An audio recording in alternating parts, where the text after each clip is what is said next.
Hi, I'm Sarah, and I live in a bus. Well, not yet.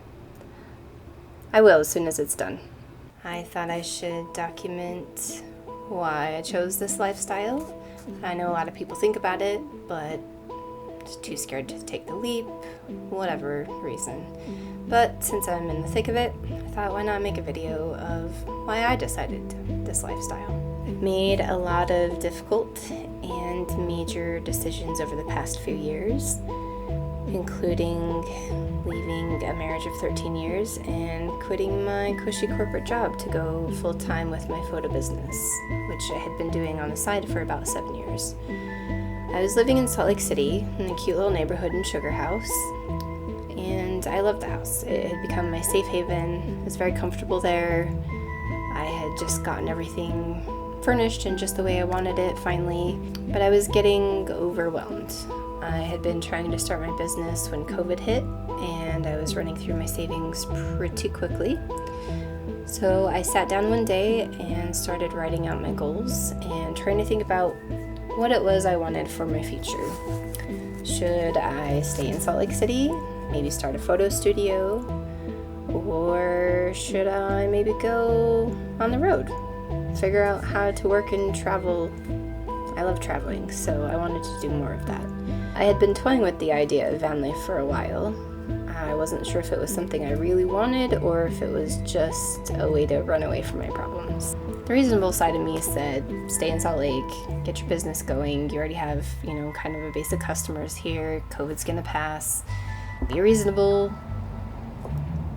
But then the other side of me thought, well, why not just play with this idea? Kind of half-jokingly asked the universe out loud, what's the right decision? Please give me a sign. Spoiler alert, it did. The very next day, I got a call that would change everything. Hey Sarah, it's Chelsea. I am wondering what you have going on for the next few weeks. Might have a little gig for you. Let me know. My friend's dad and a couple of his buddies were overlanding with a rig that he built, and he wanted it documented. Their first photographer didn't work out, so they were bringing her back, and I had 2 days to get my stuff together. So I packed up, went on a month-long trip along the Continental Divide, and had the best time of my life. Being on the road, photographing the adventures and the landscape, which, by the way, the landscape was amazing, and seeing my dogs just living their best life. It was my sign. I never felt more at peace with myself, and I knew this is where I belonged. So I decided to make van life happen. I wasn't sure how, but I knew it was the right path, and once I made the decision, everything started falling into place.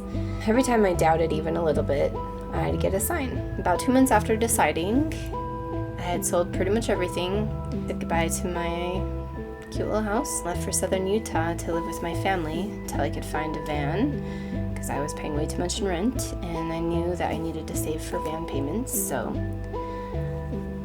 I decided to move in with my mom. Driving away from the city never felt so good.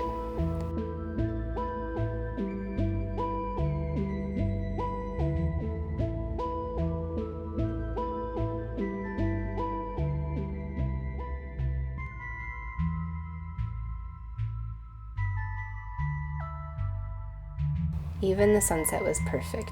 Everything was telling me, yes, this is what you should be doing.